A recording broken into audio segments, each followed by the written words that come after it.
Hello বন্ধুরা, welcome to math Guru. NIS D.El.Ed নিয়ে কিছু একটা আপডেট আছে, সেটা আমি আপনাদেরকে এই ভিডিওর সাথে শেয়ার করে দেব। প্লাস একটা সবাই এনআইএস ডিএলএডে একটা আমি রিকোয়েস্ট করবো, সেই কাজটাও আপনাদেরকে করতে হবে। আগে আপডেটটা কী আছে সেটা আমি আপনাদেরকে দেখে দিচ্ছি, তারপরে আপনাদেরকে কি করতে হবে প্রত্যেক এনআইএসকে আমি বলবো। শুধুমাত্র যাদের ইন্টারভিউ ও কাউন্সিলিং জন্য নাম এসেছে তাদের জন্য না, যারা 2022 টেট প্রার্থী তাদেরকেও সেই কাজটা করতে হবে।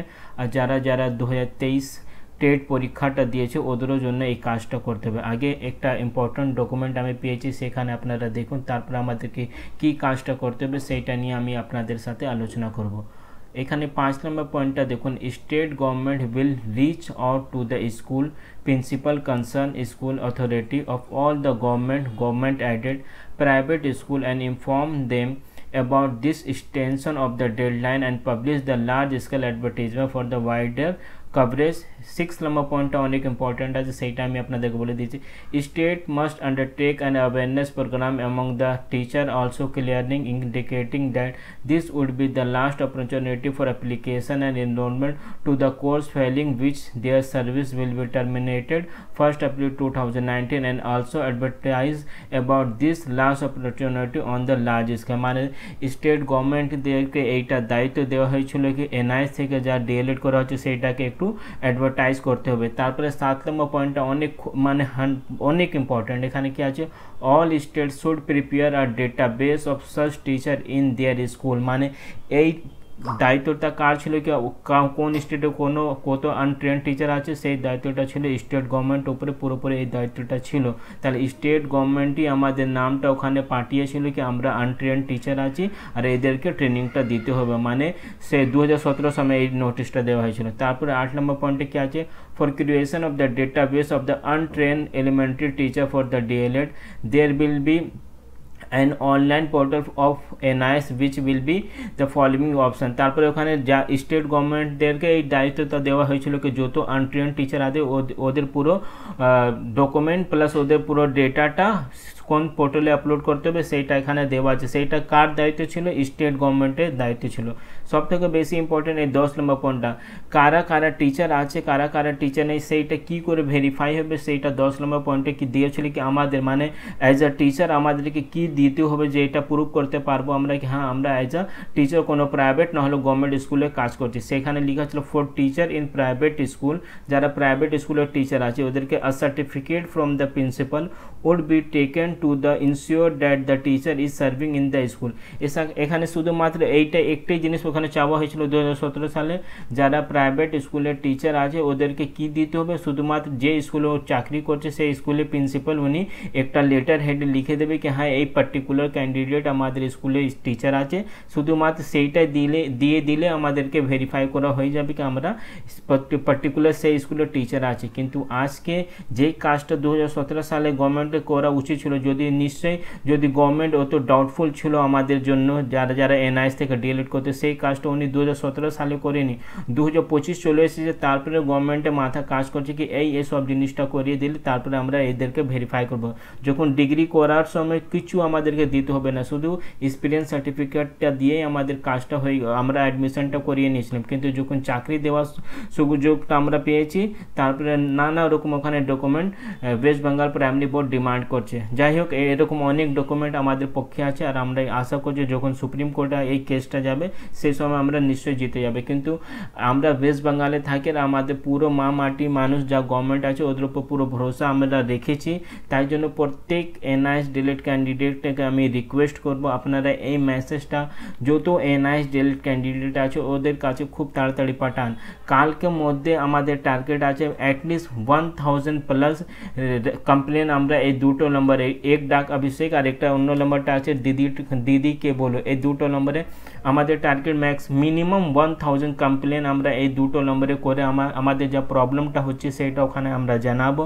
প্লাস অন্য স্টেটে কি করেছে, বিশেষ করে পাঞ্জাব আর কেবিএস শুধুমাত্র এক্সপিরিয়েন্স সার্টিফিকেট নিয়ে কাউন্সিলিংটা কমপ্লিট করে দিয়েছে, কিন্তু আমাদের স্টেটে কি করে আমাদেরকে প্রবলেমটা হচ্ছে সব কিছু আপনাদেরকে এই নাম্বারে জানাতে হবে। আমি নাম্বারটা বলে দিচ্ছি, এইটা নাম্বারটা হলো এক ডাক অভিষেক 788777877।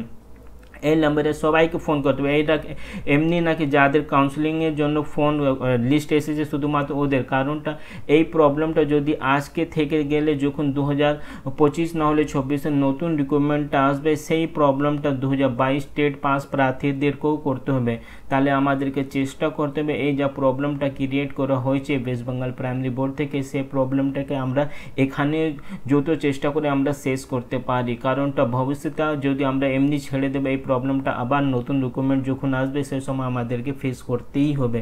তাহলে আপনাদের এই আমি আবার নাম্বারটা রিপিট করে দিচ্ছি 7887788777 এইটা হলো এক ডাক অভিষেক। তারপর একটা অন্য নাম্বারটা আছে দিদিকে বলো, সেই নাম্বারটা হলো 9137091370। প্রত্যেকটা এনআইএস ডিএলএড ক্যান্ডিডেট আপনারা সব কিছু জানে আমাদের ডিগ্রিটা কী করে আগে ভ্যালিড ছিল, তারপরে উত্তরাখণ্ড থেকে কী করে এই ডিগ্রিটা ইনভ্যালিড হয়েছে, তারপরে 2022 রিক্রুটমেন্ট জন্য আলাদা করে একটা কেস করা হয়েছিল সুপ্রিম কোর্টে, সেই জাজমেন্টটা নিয়ে কাউন্সিলে অনেকজন পার্টিসিপেট করেছে, কিন্তু ওখানে নানা রকমের ডকুমেন্টটা ডিমান্ড করা হচ্ছে, সেই ডকুমেন্টটা দেওয়া কোনোভাবে আমাদের জন্য পসিবল নেই। আর কী করে এই 2000 যখন আমাদের এগেনস্টে জাজমেন্টটা ছিল না, মানে 28 নভেম্বর 2023 আগে সেরকম কোনো ডকুমেন্ট ডিমান্ড করা হয়নি। আর অলরেডি অনেক এনআইএস ডিএলএড ক্যান্ডিডেটরা অলরেডি এই সার্টিফিকেটটা নিয়েও চাকরি করছে উইদাউট এনি প্রবলেম। কিন্তু এই জাজমেন্ট পরে, সুপ্রিম কোর্টের জাজমেন্ট পরে নানা রকম আমাদেরকে ডকুমেন্ট ওখানে ডিমান্ড করা হচ্ছে। সুপ্রিম কোর্ট শুধুমাত্র একটাই জিনিস বলেছে কি 10 আগস্ট 2017 আগে আমরা চাকরিতে ছিলাম কি ছিলাম না সেটা ভেরিফাই করে নিতে হবে। কিন্তু সুপ্রিম কোর্ট হতে পারে এই পয়েন্টটা ওখানে তোলা হলো নাকি এই ভেরিফিকেশনটা আমাদের already state government, NIS, school principal সবাই আমাদেরকে অলরেডি করিয়ে দিয়েছে, তারপরে আমাদের অ্যাডমিশনটা কনফার্ম হয়েছে। যদি এই কেসটা আবার সুপ্রিম কোর্টে যাবে তাহলে নিশ্চয়ই আমরা এই পয়েন্টটা ওখানে রাখবো, কিন্তু আগে আমাদের হাতে যা অপশনগুলোটা আছে সেইগুলোটা আমাদেরকে ইউজ করতে হবে। অনেকরা যখন আমি বলেছিলাম কি আপনাদেরকে টিএমসি লিডারতে যারা হেভি লিডার আছে ওদের সাথে দেখা করে আমাদের প্রবলেমটাকে ওখানে জানান, কিন্তু অনেকরা বলছে কি ওদের যারা পাড়াতে থাকে সেরকম কোনো লিডার নেই। তাই জন্য আমি এই অল্টারনেট একটা অপশনটা খুঁজে বের করেছি কি এখান থেকে আপনারা নিজের প্রবলেমটা জানাতে পারেন। যদি একদিন মধ্যে 1000+ সেম কমপ্লেনটা এই নম্বরে রেজিস্টার করা হয়ে যাবে তাহলে আমি নিশ্চয়ই আছি কি কিছু না কিছু স্টেপ গভর্নমেন্ট কিছু না কিছু স্টেপটা নিবে। তার জন্য আমি বলবো প্রত্যেককে আপনারা এই ভিডিওটা সব গ্রুপে শেয়ার করে দিন। প্লাস কালকে কিছু ক্যান্ডিডেট ওয়েস্ট বেঙ্গল প্রাইমারি বোর্ডে যাবে, ওখানে দেখা করে কি আমাদের এই যা ডকুমেন্ট রিলেটেড যা প্রবলেমটা ক্রিয়েট হয়েছে সেখানে ওরা চেষ্টা করবে, যদি কোথা করে সলভ করা হয়ে গেলে তাহলে কালকে ওরা ওখানে গিয়ে যা আপডেটটা ওরা পাবে সেটা আমি আপনাদেরকে সাথে শেয়ার করে দেবো। যদি আপনারা চ্যানেলে নতুন থাকলে চ্যানেলকে অবশ্যই সাবস্ক্রাইব করুন। প্রত্যেকটা আপডেট আমি এনআইএস ডিএলএড রিলেটেড আপনাদেরকে দিচ্ছি। যদি আপনারা চ্যানেলকে নাও সাবস্ক্রাইব করলে কোনো প্রবলেম নেই, কিন্তু আপনারা প্লিজ এই ভিডিওটা সবাইকে শেয়ার করুন আর সবাইকে বলুন এই দুটো নম্বরে কমপ্লেন করে আমাদের যা প্রবলেমটা আছে সেটা ওখানে জানান।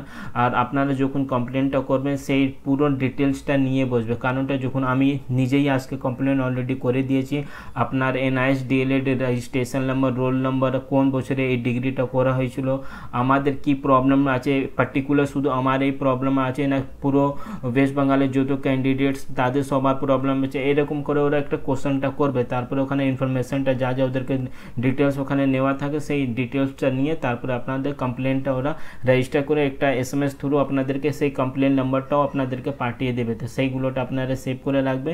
আমি আশা করছি এই নাম্বার দিয়ে কিছু না কিছু আমাদের কাজটা হতে পারে। তো আপনাদেরকে আর একটা জিনিস আমি বলে দিচ্ছি, ওখানে আপনাদেরকে বলে দিতে হবে কি 9 তারিখ থেকে আমাদের কাউন্সিলিংটা আছে, তার আগে প্লিজ আপনারা যা স্টেপ নেওয়া আছে একটু স্টেপ নিন, তাহলে আমাদের 9 তারিখে কোনো প্রবলেম ওখানে হবে না। তো সেইগুলো সব জিনিসটা আস্তে আস্তে করে আপনারা ওখানে জানিয়ে দেবেন। আমি আশা করছি আমাদের কিছু না কিছু এখান থেকে প্রবলেম সলভ হতে পারে। এই যা নাম্বারটা দেখছেন আপনার স্ক্রিনে সেইটা ডাইরেক্টলি এরা কি কাজ করে, যদি খুব সিরিয়াস প্রবলেম থাকলে ওয়েস্ট বেঙ্গল সেক্রেটারিকে ওরা পাঠিয়ে দেয়, ওখান থেকে যে রেসপন্ডেন্ট ডিপার্টমেন্ট আছে সেখানে সেই কল ফরওয়ার্ডটা করা হয়। তো তাই জন্য আমি বলছি এই নাম্বারটা খুব ইম্পর্টেন্ট, আপনারা প্লিজ অ্যাটলিস্ট একটা কাজ করে রাখুন কি আপনারা কল করে এই কমপ্লেন ওখানে রেজিস্টার করে দিন। যারা নিশ্চয়ই যারা কাউন্সিলিং জন্য যাদের নাম আছে ওরা তো নিশ্চয়ই করবে, কিন্তু যারা 2022 স্টেট পাস আছে ওদেরকেও এই কাজটা করতে হবে। যারা 2023 23-এ পরীক্ষা দিয়েছে তাদেরকেও আমি রিকোয়েস্ট করবো আপনারা 2টো নম্বরে ওখানে কমপ্লেনটা করে দিন। যদি কিছু নতুন আপডেটটা আসলে আমি আপনাদেরকে দিয়ে দেবো। চ্যানেলে নতুন থাকলে চ্যানেলকে সাবস্ক্রাইব করুন। Thank you.